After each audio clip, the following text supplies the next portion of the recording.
most of the time we all have what we need and we know what we need to do. We just need a motivation and a reason to go do it. Yeah, so good. And that month I did $32,000. This is Stay Paid, a sales and marketing podcast on a mission to help you close more deals and retain more business. Welcome to another episode of Stay Paid. I'm Josh Versteik along with Luke Acree and our guest today in studio. We're about halfway through the interview. We had a great... He's looking fly, ladies and gentlemen. You got to go check out the YouTube video for this shirt he's wearing. It's the first time we've had a guest in studio in like 2 years. Well, in this studio, absolutely. Wow. Yep. I'm so used to Zoom, I don't know what to do. I'm literally like stiff. I don't know. Nate is the founder of Strategic Wealth Accumulation Tactics, better known as SWAT, which teaches an exclusive and proprietary set of skills needed to communicate, negotiate, and relate to individuals and the strategies on how to achieve both time and money freedom in your life. Nate, welcome. Oh, well, thank you for having me. No, that's fantastic. I feel special now. It's the first time in this studio for 2 years. This is the first guest we've ever had in the studio. Ever. In Did you this guys studio. just do the studio yesterday? Well, we used to be in a closet. Actually, we fooled you. We told you we've been doing Stay Paid for a while, but this is the first episode, actually. No, but we used to be in a closet. We moved from that closet out in the open with COVID, and now we moved to this. It's a little nicer. It's a bigger closet. The studio's nice. It looks good on film. So we're still in a closet, so I can't say you guys came out of the closet. Exactly. We're still in the closet. We're still there. 100%. Well, I was telling someone how great, before you go, how good of a sales guy you are, because, during this time, a lot of times we're headed to Thanksgiving, 3 or 4 days away. Oh, my. And, the biggest objection you start getting, which I'm sure every career hears, is, can we wait until after the holidays, right? Can we wait until after the new first of the year? I was always trained by guys. I'm like, yeah, no problem. After the first year, now let's see here. Looks like you are going to be number 412 on the list for me to call back, and probably get back to you sometime around April, right? So I was doing a training on Saturday, and I said, guys, I'm out of my hotel and I'm doing a Zoom meeting for my guys. We do a Saturday call every Saturday. I said, these guys are good, right? I said, they called me up and said, hey, I would love for you to come out and do a podcast. I said, well, I'm busy. It's the holidays, right? I'll do a Zoom. I said, we'd love to have you in person. I'm like, yeah, well, I just, I got a lot of stuff going on, maybe after the holidays. And the same thing that we get, I'm giving them.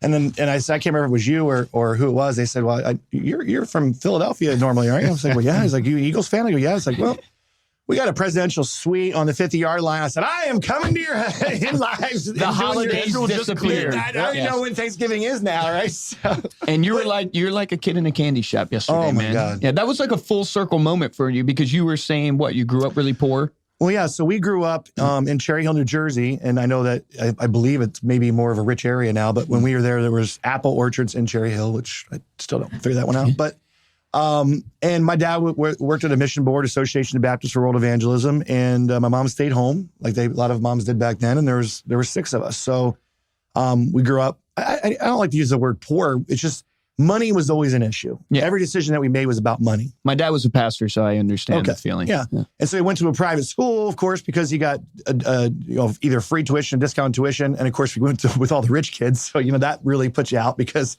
they're showing up in their IOU sweatshirts, and you guys are too young for this, probably. He might know. Then Z Cavarici. Hey, wait a minute. I don't even know what you're talking about here. My mom just got the 4-year-old Gap from the yard sale, the scuffed up stuff. So, I grew up. My family was awesome. My parents were awesome, but going to the shore and stopping at McDonald's was like a big deal. Like that was really that was the time we'd go out to eat. And I'll remember when I was, money was such an issue. At 9 years old, I would go out, and 8, 9 years old, and I'd start shoveling snow. And since we lived in a neighborhood that started to grow up where there was a lot of people that were becoming more wealthy in that neighborhood, and we were still the broke, I could go out and hit up a single driveway for $15, double driveway for $25. And I'd be out there all day, come home and bring in $90 to $100. Good rates. Yeah. And then after church on Sunday, I'd take my family to Red Lobster. Drop it. I look back going, I can't believe let me spend all that money. What are they, the cheddar biscuits? You get the Admiral's feast. I did get the Admiral feast, right. That was like my $27 deal. So growing up, I love sports. I played all the sports that I possibly physically could. I was a sports fanatic, which still am. And we got to go to a couple Phillies games, but for whatever reason, I guess the football games were just too expensive. And so I never got to even go to a Eagles game. And I'm 46 years old now. So that was your first Eagles game? Yeah, that's the first Eagles. Yeah. In the President's Club. I was that's a full circle moment right there for you. Yeah, I got a little emotional. I told Steve, I said, thanks for making one of my dreams come true. So, and I mean, I could have flown out and gone to my own game. I just never, hadn't really need to come back to Philadelphia. I say Jersey's a great place to be from, right? All right. So then anyway. Talk to us then about, because obviously you've, made it from growing up poor, leaving Jersey. You've had a career in sales, really. And now you started this conference, SWAT, which is really what I would say, getting the elite of the elite within the insurance industry together, 150, 200 plus people in a room, teaching them the tactics to help them really grow their business, be successful. Walk us through what's that about? What is SWAT about? Why did you create it? And then let's talk about what is it that separates the elite? Because you're around them now all the time. Everybody wants to be there. The failure rate's so high. Sure. But why SWAT? Why did you start that? Where did that come from? Yes, I don't know if I would say I started it. It just, I don't know how far back you want to go, but when I was in college, I dropped out twice, got kicked out twice, whatever. You hear the story, you can decide yourself. But either way, I went to a private school that had demerits. Okay, so after we had quiet hours. Yes, this was college. Quiet hours and a bedtime at 11. And what year did you go to? I went to Cedarville College. I'm old, right? So anyway, I had a friend of mine drag me down to this meeting, right? And and I showed up at the meeting. It was a network marketing company. Not that that's bad or anything. I knew nothing about it. And they were talking about health and nutrition, and before health and nutrition was like a big deal. Yeah. They're talking about a water filter that makes 10,000 gallons of water at 2 cents a gallon. They said one day you'll be spending more money on bottled water than gas, a gallon of gas. Everyone's like, ha ha. Then everything came out. It was more $4 a gallon, for how many ounces, right? Yeah. So I was trying to get out of there, but they strategically placed me where I couldn't leave, right? And so I'm just sitting there rolling my eyes like going, I'm not going to sell breast spray and all natural cleaners and environmentally graded shampoos from the rainforest. And all of a sudden they wheel this TV in. And, I'm dating myself again. We used to have like VHS. On the metal cart. Yeah. Thank you. See, I do it. VHS? You are older. Yeah, VHS. I'm just kidding. I grew up with VHS, people. I am young. I'm just not that young. I did grow up with VHS. Yeah. So they wheel us in and they start doing all these testimonials. I used to be a preschool teacher. I made millions of dollars. I used to sell pot and pans door to door. I made millions of dollars. So I'm kind of like going, wow, okay. Because people go, money's not everything. Well, when you don't have it, it is everything because every decision you make in your life is determined upon money. You go to a restaurant, you're reading from the right side of the menu instead of left. Because you're like, how much does it cost? Yep. Could I even order it? And then this guy got up and he's standing in front of a $500,000 car, I guess it would be, which I was just like, wow, his arms are crossed. He's like, where are you going to be in the next 5 years if you keep doing what you've been doing? And where can you be in the next 5 years if you follow the man that built the path, that built the track to follow? And he's taking other people down that track and they wound up immensely successful. Where would you be if you just did what they did? And it hit home to me because I was like going, why not me? If I can follow a guy who built a track to follow and took other people down the track and they wound up, if we're going to Philadelphia and I get on an airplane that's leaving Dallas to go to Philadelphia and I get a seat and I sit my butt on the seat, I'm going to get to Philadelphia if everyone else gets there. So it made sense to me, right? So I got started a company and I failed miserably, right? The person I worked with directly, they quit the business probably 6 months after, and here I am a lone wolf at, I was 21, I looked like I was 12. I went broke. But, I was starting to be learning that, why work for someone else? Why build their dream? You heard a lot of other people that had, rags to riches story. But more importantly, they went through the struggle to get the victory and get the win. And like, I know I can do it. And so there was times I was 8 of us living in an air mattress in a 2-bedroom apartment. Because we thought like a job was like an STD to us, right? We're like, you cannot have a job. Job just over broke, right? I'm not allowed to say it on here. No. This is the uncensored version with Nate. But like, you can't have a job. Like, who has a job? Like, if you had a job, you gave up on life. If you have a job, right? Like, you just thrown in the towel. You said, I quit. I'm getting a job. And it was accidentally, and this will come full circle because I didn't really create SWAT. I came up with the name Strategic Wealth Accumulation Tactics, but my mentor would put on these events and they put on these trainings, right? And so in the beginning, he would do them all. And he'd bring people in for a 2.5-day workshop and just teach you things you never knew that you should know, right? And I know there's books out there, but the things he was teaching, he did. So it's one thing, like he always said, if you can't do it, teach it. If you can't teach it, write a book about it, right? And no offense to those people who actually do it, teach it, and write a book, because that's great. But how many people are out there that are self-proclaimed so gurus? Many, man. They're going to teach you how to do something they never did. And they write a book at it and they become a bestseller or whatever the case may be. So I struggled because I was getting a lot of watered down information. And that's the biggest thing about any type of training is There's someone who knows what they're doing and they go out and they teach it. Then someone hears it once and they're like, oh, I can teach that. Right. And it's like when you're a little kid, you know, when you played Whisper Down the Lane. Yep. And you're like, regurgitated. my mom and dad have a really nice blue car. And like it goes around. And by the end of it, he's like, you know. Your mom and dad have a zebra? Yeah, we're going to the bar and you're like, you know, with the golf. It's like, what? And everyone's like, it's funny. It's funny unless it comes down to your financial future. Mm-hmm. Then it's not so funny. I mean, try learning. Like if you had 100% of the information and you teach somebody and they're, what do they say, 7 to 10% you retain? Let's say if they're genius like you, Luke, and they get 50, right? And then you teach this person, they get 25, and they get 12, they get 6. And you're coming down here learning from the guy with 94% of the wrong information. Yep. I mean, do you want to learn to skydive that way? No. Could you imagine? Would you want to learn how to drive a car that way? But how many people get involved in opportunities and that's how they learn to try to become successful when they're independent? Yeah, so good. So I got a chance I accidentally won a contest. And I say accidentally because my upline won the contest. They got sick. They couldn't go. And because I was friends with them, they're like, hey, you want to go? Okay. Yeah. And so I got a chance to hang out with this guy who was making $1 million a week. Mm. It was back in the 90s when it was cool to make $1 million a week, right? And show it off, right? Yeah. Jeez. Now you're supposed to make $1 million a year, give it all away and drive a Prius. It's a different time and place. However, he had, I don't know, 111 exotic car collection. He had the car that Elvis Presley shot a bullet hole throughout in front of his house in Pantera. He had a Tucker, which was only like, I don't know, 50 of them. They got you in all. But you went to this conference. What'd you take away? What is it that changed the game for you there? Well, what changed the game for me is learning about the Whisper Down the Lane information because he was doing all the conferences in the beginning. And then he kind of just started letting all the people he was working with do them, thinking that they were going to teach what he was teaching. Yeah. But a lot of it was watered down. How do you spot a fake guru in your mind? Like, you know what I mean? Like, because you're right. Everybody, like, there's so many. Like, what do you do? Like, because there's so many conferences, there's so many influencers. How do you spot a fake guru in your mind? Well, in my mind, it's, what have you done? Yeah. And can you teach me to do what you did? Yeah. I mean, anyone can go out there and recite, how to win friends, influence people, think and grow rich, the power of positive thinking, you name it. And it all sounds good. Yep. Right? We were talking earlier. It's like, I love the guys get up there and it's like, well, what I do every day, I have just 5 things I do every single day. First thing is, and all of a sudden you see them looking down at their notes. What did that book tell me I was supposed to do? Like if you do 5 things every day, why would you have to write notes about it? Like, isn't that what you do every day? Like I get up, I brush my teeth, I have a cup of coffee. Correct, I would know what I do every day. Well, one thing I've noticed, and is what you're touching on, right, is people who have done it, they speak with specifics. People who have not, they haven't really done what they're talking about, they speak in principle. And there's nothing wrong with speaking in principle, right? You need the principles. That lays the foundation. If you build something on bad principles, it's going to crack.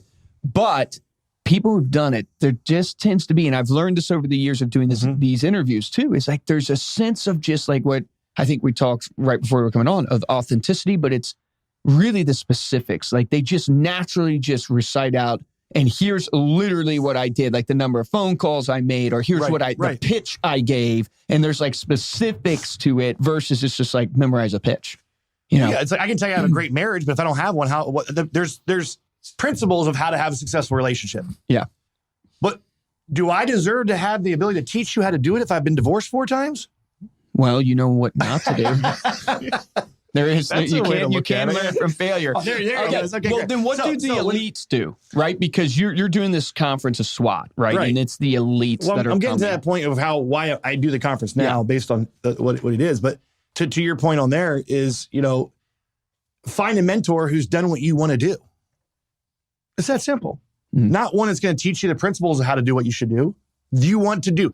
I want to go out and be a professional golfer. I'm going to go out and find a mentor who has been successful in the PGA Tour if and when I'm able to match up to who can teach me everything about the game. Not how to swing the club, the mental part of the game, how to go through the whole entire season, how to qualify. I mean, anything and everything I'm going to learn from that person. And how many gurus are out there in golf? But have they ever played this tour? Have they ever lasted on the tour? Have they ever placed the top 100? Have they ever go through the whole season and only miss 1 or 2 qualifications or qualify every time for the whole year? They haven't. So they don't know what it really takes. They can swing a golf club, no doubt, and be willing to pay. Be willing to pay. We interviewed Cody Askins, actually, strangely enough, because we got connected through Cody. So shout out to Cody, Cody. For the connection. But Cody Askin's interview drops today as we're recording this one. Okay. His actually drops live. And he said, and what's really helped him is he was willing to put his money where his mouth was. And he 100%. he wanted to grow his YouTube channel. He went and found somebody and offered to pay them, someone who's successfully grown a YouTube channel. So many people don't do that. Be willing to put yourself in the room. Grant Cardone says, like, if you can't afford to be in the room, see if you can serve water. Basically, see if you can be the waiter, right? Room. Type idea. Get in the room around the people. Be willing to pay for it. Be willing to sacrifice, because it can really give you a leap. And that's really what SWAT is. It's going to give you that leap if you're willing to put your money where your mouth is. Yeah, because we're able to take... So, yeah, I'm able to take the information my mentor taught me for over 20 years. Because when I met him at his house, I had to fly out there, and I followed him around. I was like the pain in the neck person. I guarantee it. We've all had that person. I'm like, what about this? And what about that? What about this? What about that? And he'd sit down for a drink. Like, well, sir, what would you do in this situation? And what'd you do here? Because here's a guy making $1 million a week after his planes and his $20 million yacht and his chefs and his 3 private jets. I mean, he would fill a stadium of 13,000 people at the MGM Grand, and they're paying him $1,000 to $3,000 a piece to hear him speak, just from his company. What was his name? What's that? What was his name? My mentor, Bill Gould. Bill Gould. Yeah. Okay. And he started a company with 5 agents and took it to 1.8 million in less than 5 years, and they had 35,000% growth on the front cover of Inc. magazine with Bill Gates, Tom Monahan, the owner of Domino's Pizza, Timberland shoes.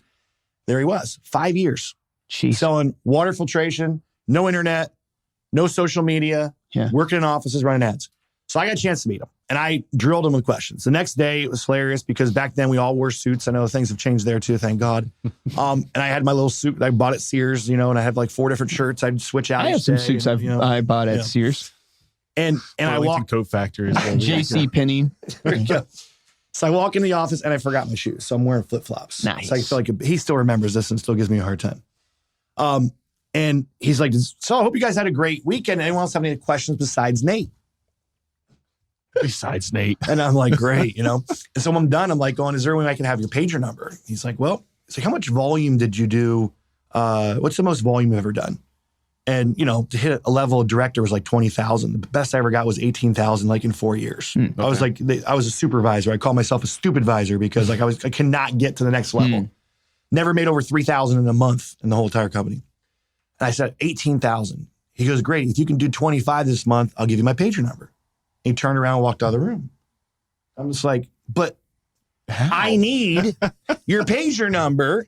He just gave you the best advice ever. Figure out how to do 25 grand a month. And that was a life-changing moment because what I realized is that most of the time we all have what we need and we know what we need to do. We just need a motivation and a reason to go do it. Yeah, so good. And that month I did $32,000. So what was the difference? Same product, same comp plan, same no car, same living on my air mattress with a bunch of friends.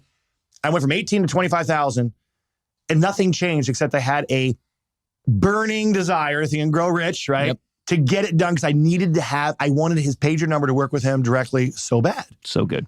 And I got it. And I started to work with him. And you can see I get chills thinking about the story because so many people are so close to success and they have all the tools they need to have to get to where they want to go. They just need to have a mentor in their life that's going to push them to get there and hold them accountable. Like accountability is like rain. Everyone knows they need it, but no one wants it when it's your birthday, when it's your kid's soccer game, when it's your church picnic. Yeah. And so I started working with him and I went from making $3,000 a month to over $20,000 a month in less than 90 days. Jeez. And I was a millionaire within less than a year and a half. Learning those strategic wealth accumulation tactics. But I got to learn straight from I hate to say the horse's mouth. It seems like you're de-edifying someone, but I got to hear it straight from him. And so I took those skills and every event I got out of network marketing, I got into credit card processing. I built a sales organization, made millions of dollars in that business, got out of that business. And I'm not going to tell you the whole long story how I got drug into insurance because I really literally got drug into it.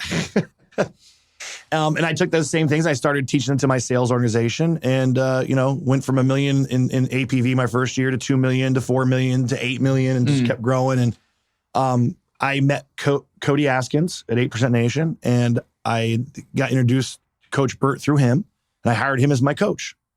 I mean, we're sitting there in a meeting. He's talking about pray drive, right? He's like, these people are trying to figure out their why. He's like, I believe that your why finds you along the way if you just start moving. And I'm like, thank God I used to sit in those things like they play the music, put down your why. I'm like, I have no idea why I'm so driven. I have no idea why I just don't want to be broke. I don't have some I wasn't married, I'm single, and everyone's like crying, they're writing their why down. I'm just like, I don't know why. Am I defective? All these people know the why. I'm having success. They're not, and they know their why. And I have no clue what my why is. And so coach said that. I walked right up to him. I go, I need you in my life. And I hired him for my coach. Wow. They came to one of my events to speak. And when we were done, I said, so what'd you guys think? And Cody goes, oh, it was awesome, man. It was amazing. And Coach Birch is like, what are you doing? I'm like, oh boy. I'm like, what do you mean? What am I doing? He's like, what are you doing? I'm like, like it. He goes, everyone needs to hear what you just did this last 2.5 days. Wow. He's like, why are you not doing this on a larger scale in the insurance industry? And now he's saying it, which is true. What my mentor created can be taken on any sale. It's all the same in sales. I'm spending my time doing it in the insurance industry because I use the same skills I'm teaching in the insurance industry to go out and write $15,000 in life premium in mortgage protection my first week in the business, and to write $50,000 my first month and $85,000 in 6 weeks during November, December of 2013. So I can come from an area of going, hey, I did this. Let me show you how the skills I'm teaching you can apply to the industry that you're in. So they basically evolved that into now where we're doing SWATs on a open, I guess, arena, what you would call it, where it's not just for my sales organization, but we're teaching these skills and abilities to the entire insurance industry. Dang. Yeah. So walk me then through, I know you can't compress really 2 days into 15, 20 minutes, but walk us through kind of what are some of the top sales tactics or principles that you see you have to have. One, obviously you have to have that burning desire. That's one. What's the next? Why is it that these elites are separating themselves and doing the majority of the business? How do you write 50,000 in a month? Where does that come from? What are the tactics there? Sure. And I was talking to Steve, the owner, a great guy, by the way. I love Steve. I hope we get a chance to really develop a further relationship because he's an incredible guy. But we were talking about in any sales, like he's saying, you guys have warm leads, right? And so my question was, well, you have someone who went somewhere, filled out information, said, I'm interested in your product. He goes, yes. I said, so what's happening from when they pick up the phone and inking the deal? Like what's falling apart in between there? Because it doesn't make sense to me. And he's just like, whoa, wait. He gets all his sales guys, because every sales guy hates me there now because they're all like, yeah, who do you guys think he is? I'm like, well, give me some leads I'll go in Monday. Give me some leads. I'll call. Because again, we had leads, right? So I don't know how a lot of people generate referrals and everything else, but like when I got involved in the insurance business, I'm like going, you have a lead? Like someone, wait a minute, time out. Like, no, time out. Like I would have cut my other ear. But that's because you come from network marketing where you're literally creating, you're going door to door basically. In the credit card processing, we would go door to door to businesses. Yeah. I'm here to talk about credit card processing. I'm not interested. I'm all set. I'm with my bank. 20 of you guys came by this week. So you're used to getting the objections. And I was always taught the objection is a roadmap to where to go. So quit freaking out about an objection, because if they give you an objection, my mentor taught me that one. If you're going to Florida and it says Disney World to the right, are you going to get all stressed out, get out of your car and go, oh my, Disney World to the right? That's where you're going. There's a sign that says go right. It's like, so why are you freaking out like a little kid? Dude, I've never heard it phrased that way. That is a great phrasing for objections. So you get an objection. Okay, great. There's my roadmap. I'm not interested. Great. Okay, take the exit. You know what I'm saying? Yep. I'm not interested. What aren't you interested in? Isolate the objection. Yep. Is it the product? Is it the service? Is it the time you're like? Once you isolate the objection, you get that objection isolated. All you got to do is overcome that objection. Now you have the sale. Yeah. Or in this business, it's so simple. I already know all the objections. I need to think about it. We're not going to make any decisions tonight. I can get all those out of the way, right? Ahead of time. But the key in any sales that I was taught was, if I can create a realization in the mind of the buyer that they need what you have, they'll buy whatever you're selling.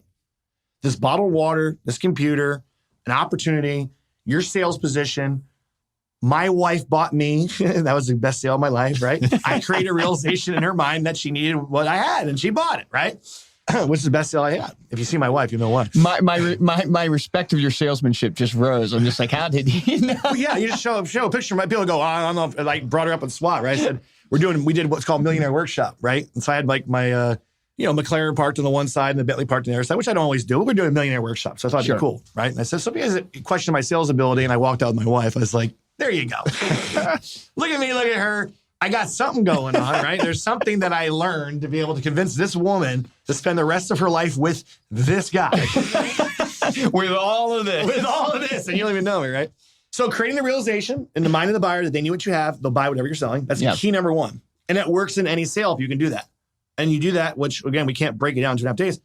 There's ways to have a conversation, ask questions, and to find out what are they watching on their TV screen. Every prospective client, prospective recruit, their prospective marriage partner, or what do they call it when you date someone, I guess? A prospective goer outer with you. I guess, you're dating. I don't know. I've been dating for so long, I forget what they call it. A prospect. Prospect, right? I don't know what they call it, right? I don't They're know. all watching some type of movie. Is this guy going to screw me over like my last boyfriend did? Is this commission only? Am I going to be stuck where I can't afford to pay my bills each month? Wow. Their movie may be, can I trust him? Because the last guy that I gave my emotional stuff to screwed me over, or he tried to hit me at work. So I don't know what movie they're watching. So many people come in and they have this loaded gun and they have all what they think are bullets, and they're like, here, I got my presentation down. Right? And like 3 out of 10 die, and they go, sales is a numbers game. Yes, it's not a numbers game. You have your gun. There's no bullets. The bullets you need, the ammunition is in their pockets. The only way I get the ammunition is by asking them questions, and they slowly hand over the ammunition for me to shoot them. You got it. I've never, ever heard anybody else explain it. That's the exact way I've taught and explained it to our salespeople, that by the end of your pitch, you should have a loaded gun to literally slay them. And I mean, it's not probably appropriate to say these days, but that's the truth. It's so funny. Now, sales is a numbers game, though. I have to push back on you there. Okay. All right. It is. Yeah. If you don't go talk to 10 people, you're not going to get 10 sales, obviously. But okay, so it's not just a numbers game. Yes. So if I can develop the skills where when I'm doing my presentation, I find out what's on their TV screen so I can figure out what movie they're watching. And then I can be able to ask questions to help change their channel to watch the movie I want them to watch. Love that. Then they're going to come to me and they're going to either get involved in my opportunity or my product. So that's key number one. The second thing is, how do you deliver information to people in the way that the language that they speak, so to speak? Because we talk about different personalities. How do I deliver information? Because like some people listening to this, I'm giving them anxiety because I talk too fast. I'm too hyped up. Oh my gosh, this guy, they probably already turned it off, right? I understand that. That's why when you do something like this, I can't direct it. But if I'm talking to that individual on a normal basis, I'm going to be able to, read them, slow down, lower my tone, and be able to deliver information. So I got taught, and there's so many things that are out there, right? And within 30 seconds, and it's a psychology, not a science, but within less than 30 seconds or less, I can pretty much identify that personality. So I can communicate to them in the language they speak, right? So that they, number one, don't confuse the message with the messenger. Yep. Because that's the biggest problem, right? Number two, that they can understand it and accept it, but most importantly, implement it and take action. So if I'm going out and I'm talking to 100 people and 25 speak English, 25 speak Spanish, 25 speak Japanese, and 25% German. Is that 100? I think I did 4. That was 4 25s. Okay, good. That was 100. Okay, good. Yeah, that's why I didn't do so well on my on the roulette table last night. We're good at math, gentlemen. And I only speak English. Okay, so let's go back to your numbers game. I only speak English. Yep. So I have 100 numbers. I only speak English. What's my chances of closing more than 25%? Not very good. Well, it depends if the other people speak English. Okay. I love this guy. Messing with you. So they speak, we'll go through this again, okay? Right. 25% speak English. 25% speak Spanish. 25 speak Are you sure Japanese they're not bilingual? and German. None of those 75%. Look, where there's are a bilingual. will, there's a way, ladies and gentlemen. So what is your chance, right? If you only speak English and they only 25% speak and understand English and they're not bilingual, they have no Google Translator, they do not have a translator with them, and they do not have that app that automatically translates. I just wanted to see if you would practice the objections to a roadway, so this is good. Okay, it's 25. Right, so your sign is saying, here's your sign. Who is that? That's Jeff Foxworthy, I think, right? It was like, that was the other Bill. No, Bill, yeah. I'm out there trying to, got a hanger in my car. Oh, Larry the Cable Guy? No, I can't remember. The guy goes, I got a hanger and trying to get, unlock my car. Some lady goes, did you lock your keys in your car? He's like, nope, just hanging my car out to dry. Here's your sign. So there we go. So here's your sign, right? So on a serious note, 25%. Yeah. You have a numbers game. You got 100 people here. but only 25% speak the same language you do. What's your chances of closing more than 25%? Zero. So if you're the best closer, the most skilled person, you know exactly what to say, when to say it, overcome any objection. You're just like a freaking ninja. And you have 100 people, numbers game, but you only have 25% the people you can talk to. So I can take somebody who was less skilled, not the greatest at objections, less confident. And if I teach them to communicate to all 100, they could be half as good as you at selling and still double the amount of sales you did. They could be a 50% closer out of 100 people, get 50 sales. You could be 100% everyone you talk to, you knock them dead, and you get 25. They just doubled your production by learning that one skill of how to communicate to the person in the language they speak, not even being half as good as you. How come I don't teach that in school? Yeah, that's so good. So the art of like building rapport, matching and mirroring, like how do you, in your mind, like tactically do that? Is it studying personality test? Is it listening more than you speak and trying to literally match inflection and match speed of talk? Like, what have you seen? You can come to the next SWAT. That's hard. I mean, I'm not trying to come around it. It's an immersion process when you do it. It's all the above, but it's not as difficult as most people think it is. And so what happens, you come there for 2.5 days, we'd have the immersion process, you leave it, and basically we implant it into your subconscious mind where you're really not thinking about it because you pretty much already know it. And then that's how obvious it is when you do it, because you will actually we'll sit down, we'll do the test, we'll break you up to come after lunch in your different quadrants. But what's most effective is that you give them a task to do, and they all break up in little groups. So you're with all your personality type, you're with their personality type, they're with their personality. And they fill it in, then they get up, and they have to stand up and represent their group. And it is the most hilarious thing. It's like you have 250, 300 people, right? You break up in little groups of 4 to 5 people. And you have team leaders, and they stand up and they say who they are, we're this color, we're the team, and they go through additional likes and dislikes. And literally, 3 out of the 10 leaders make the same exact mistake on the same practice. There's 8 questions. You guys wrote down 2 of the same answers for those 8. That's crazy. And 3 group leaders did it. So you have so that's like 40 people of this personality group, and people are just laughing, like going, holy cow, this works. Like, how is it possible that you only have to answer 8 questions, 8 additional likes and 8 additional dislikes, and 3 out of the 10 group leaders each duplicated one? Like, well, we like to be a life of the party. We like this. We like this. We like to be a life of the party. Oh, I already said that one. And it happened 3 times. And so their brain just goes, wow. I said, that's the people you're working with. That's that's how they do things. Understanding people's personality is so powerful. The Zillow CEO, and he's not anymore, but Spencer Raskoff or whatever. Okay. One of the things he implemented within Zillow as it got bigger is he had everybody take a personality type test, and then he put on their desk the color. It was a block of what personality they were. So as you came up and talked to your peer at Zillow, you knew this person was a red block, this person was a blue block, this person was yellow block. And it really helped the communication style of people who are more analytical, people who are more passionate, people, right? That type of idea. And it bonded their corporate culture together. Phenomenal. That's brilliant. So if you're building a team, if you're working with motivating people, if you're trying to recruit people, if you're selling, so imagine what you just said, and imagine I can teach you to visualize that block within less than 30 seconds where you don't have to have the block on their desk. You just know by certain triggers. So I walk up, I look at, that's a green blook. I need to lower my tonality. I'm going to have to come to this SWAT. Oh, you'll love it. We sponsored the last one. We're going to sponsor the next one, but I'll have to actually come. Yeah, next one is in May, right? 19th, 20th, I think it is. We're doing Mission Possible, which is going to be pretty awesome.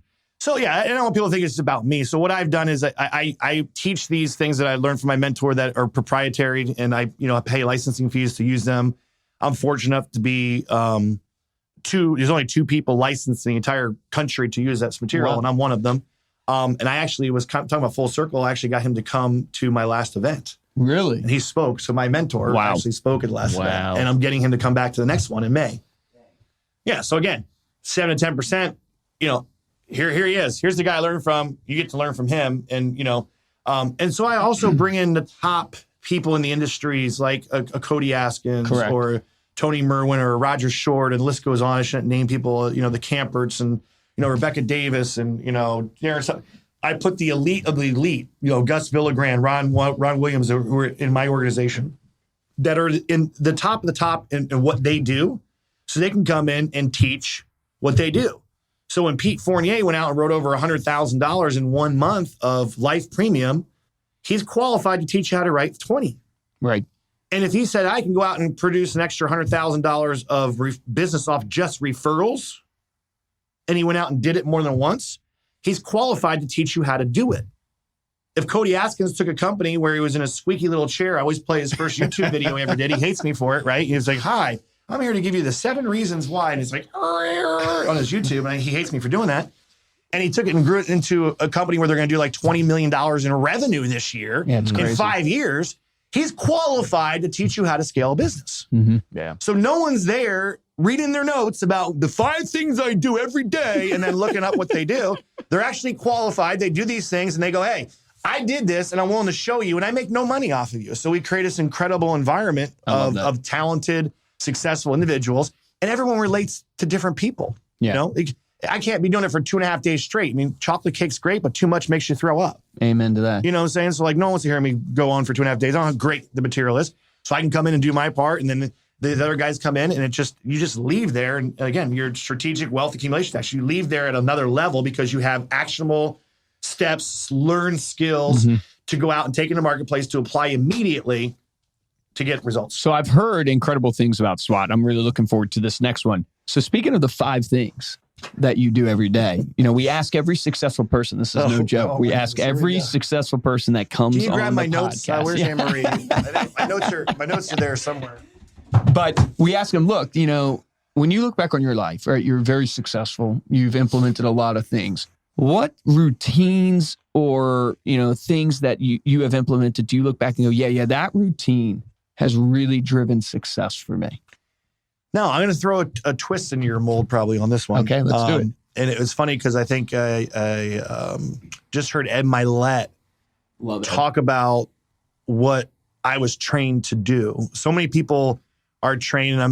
This is the NIV version, the Nate International version of Ed Milet of what he said. But basically, so many people focus on what are the things I need to do to have success. And he said, did you ever think, what are the things that I need to get rid of that are distracting me from getting success? And so I've always focused less on the routine of what I need to do every day. And I always focused on more of what do I need to eliminate out of my life every day that's not going to distract me from getting to where I want to go. Because I'm not a big routine guy. I haven't had an alarm for, I think it's the first time I set my alarm in like 6 months. I had to get up at like 7:30 or something. I was like, that's rough. We're early risers around here. It's still dark outside, right? All these guys like, and I thought you were going to join me at the gym at 5 a.m. Yeah, I was like, where's Nate? Guys, I'm up at 4 a.m. and I'm, but I'm just different. I go to bed at 3 or 4 in the morning. Okay. I get most of my work done like after 11. My brain kicks on. Otherwise, I can't. I'm always awake, can't sleep. So I just figured, hey, if I can do a lot of stuff, no one's bugging me. You know, so you may be up at 4 a.m. I'm up till 4 a.m. You know, so it's just different, right? And so I just wake up. I wake up, you know, every day, whatever, 8:30. Whenever I wake up, I wake up. I've always done it that way. Unless I have to be somewhere or a meeting or something. But like I just take a lot of distractions out. Like back when I was getting mentored, it was TV. You know, he said the average person watches 8 hours of TV a day. You know, and so it's like, what is. And believe it or not, I think they just did a study where social media is still not trumped TV yet. No way. In terms of the amount of time people I guess because of binge watching or something like that. Now with Netflix, oh my gosh, yeah. And see, I know I'm not that strong. I'm not that strong, right? Like I went to my kinesiologist, like, and he gives me the news every week, you know, because my mentor used to say, like, what is it? You turn the news on? What is that going to do for your life in a positive bring you way? Down, jeez. What really? 10 people died in the fire. It's like, were you in the fire? Was your family in the fire? I feel bad for those 10 people, but why do I need to know about the fire? Like, what's the most positive thing? The weather, maybe? Like, if it rains tomorrow, you're not going to get up? I mean, yeah, sure. You have your championship World Series game. You may want to turn on the weather or look on your phone and see what it is. So I cut the news out of my life. I just got done. Like, I'm still alive, and I have no idea what happened yesterday in the world. No idea. And I'm still alive. You're not missing much. It's really a crap. So I go to my doctor and he fills me each week. He's like, oh, did you hear about the guy who, you know, was going 150 miles an hour in his Corvette in Las Vegas Boulevard and he crashed in this lady and the car blew up and everything else? I'm human. So guess what I do when I get in the car? I Google Raiders player crashed his car. So instead of listening to my personal growth, instead of letting my mind think about what the things I'm going to be doing to get done to be more productive, what did I do? I had my phone plugged in with the freaking audio cable, going from YouTube to YouTube to YouTube for 30 minutes, drive home in traffic, listening about how this guy from, Ruggs, what I think his name was, and hearing this commentator's personality on it. I was like, I just wasted 30 minutes of my life because I'm not that strong. So I can't get on the phone and start scrolling, or else I'll be scrolling for days and years. And, don't ever get TikTok. You'll get lost in that. I'm good with that. So like I pay someone to do my social media and everything else. I know people, well, if you have a business, it's worth it. That's great. I get it. I have someone to do that for me because I'm not that strong. So I don't sleep with my phone. I put it out in the kitchen. I try to, I think it was Ed Milet or somebody else was saying the same thing. Like things I got taught, these successful people do the same thing where first time I wake up in the morning, the last thing I want to do is check my phone because that's where all the negative crap's going to be. Oh, we didn't get this, or this person wants to cancel, or here's an opportunity for a conversion for your policy, or, oh my God, can you call me, Nate? I got this problem. I can call me. So I fill myself with personal growth, whatever that is to you. Whether it's having devotionals with the Bible, whether it's reading Think and Grow Rich, whether it's watching a motivational YouTube, listening to your podcast.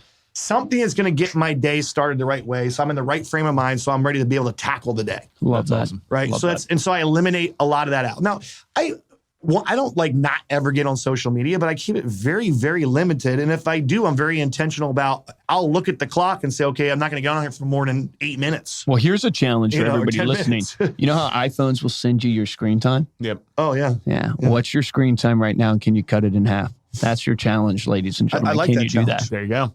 So I know the 5 things. So, there's certain things I do every day, but, like I said, I think it's because you hear so many of what should I do? What are things that you need to cut out of your life and eliminate that are keeping you from having the dream life or the success you want to have, whatever that is? Don't start Tiger King 2. Yeah, so good. Yeah. There you go. I mean, it's what are they? There's a multitude of things. So I don't really think I have to give them what mine are, but there's a multitude of things. And you continue to do that. It's a never-ending process. Well, whatever you do, don't cut out the nice shirts. Right? Yeah, because this shirt is freaking like, I don't know, man. That's awesome. All right, Nate, before we close out here, let people know how they can connect with you and how they can register for SWAT. Learn more about it. I have no idea what my Facebook and Instagram is. I'll help you out. Honest. SWAT training. We'll tag it. SWATtraining.info/register. It's actually SWAT training. I know what my website is. I don't know what my social media is. It's SWATtraining.info/events. So it's SWATtraining.info/events, or you can also go to SWATtraining.info/learnmore. And you can actually hear some testimonials of people that have been there. Love that. I think it's just Nate Offort, NateAuffort. I think it's Facebook. I think it's SWAT_training or something like that. So I can check or you can post them up there. We'll include all the links in the show notes for this episode. And if I don't message you back or whatever you guys do when you get a request, don't get mad at me. I'll eventually get it. Or someone else that will message you back. It'll be like I would message you back. So if it says something stupid, it wasn't me. But guys, you're getting a real Nate here. I'll eventually connect. It may not be like that day, that minute. And don't put a question mark. I love that, right? They go, hey, how are you? Great to connect. Next. Like, question mark? Question mark? Question mark? It's like, I'm like, how do I delete this person, number one? Like, what? Like, just type delete. Yeah, I don't even know who they are. So I'm like, Roger, can you delete that person? Like, what'd they do? I said, I don't know. They question marked me 3 times. Like, I'm supposed to respond back to him in like 2 minutes. I mean, my guy, I'll end with that. One of the worst things that ever happened were pagers. Like, I remember when I was in sales, you'd go to the office, you'd check your voicemail. Yeah. All right? Yeah. And then, like, if you were on the road, then you got a pager. And it was just like, all of a sudden, now you were like a dog on a leash. I paged you 3 times. I'm like, well, sorry, I didn't have a quarter to stop at the gas station to call you. At least you had an excuse, right? I didn't have a quarter. You have no excuse now, I was out of change, right? And then they put like 911, or they could write hello upside down on the pager. Like, those are the cool things. For those I truly do not get like a lot of anxiety in my life. I've been blessed that way. The one thing that gives me anxiety is these Facebook comments. And like every time I get on there and feeling like I saw it, I got to respond to it. I saw it. So it's like you just want to avoid it. It is crazy how that works. Yeah, I'm trying to say I try to turn off every notification I possibly can unless I have to have it. It's like, ugh. But again, some people run their business on it. So if that's the type of person you are and you get all your leads through social media and you have to be on there, then you're using it to generate. To grow your business, That's great. I'm just talking about waste of time things. Yeah. So agree. Yeah, so now like your phone owns you now. Now it's like, I emailed you, I texted you, I left you 4 voicemails. It's like, oh boy. Well, guys, I have an action item for you.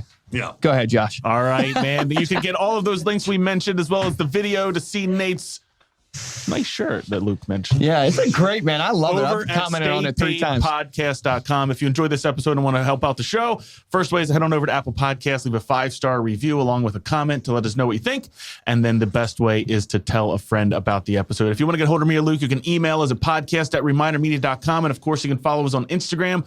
We are at Stay Paid Podcast. For this episode of Stay Paid, I'm Joshua Stike. Guys, I'm Luke Acree. I got 2 action items for you, right? One is look at your screen time on your phone and challenge yourself to cut that in half, right? Because you can be more efficient, you can be more effective, right, on your phone. But the second one is, I really thought it was powerful when Nate shared the story of he had all the tools available to himself to hit over 25,000. And he really just needed that burning desire and that motivation to properly activate his prey drive.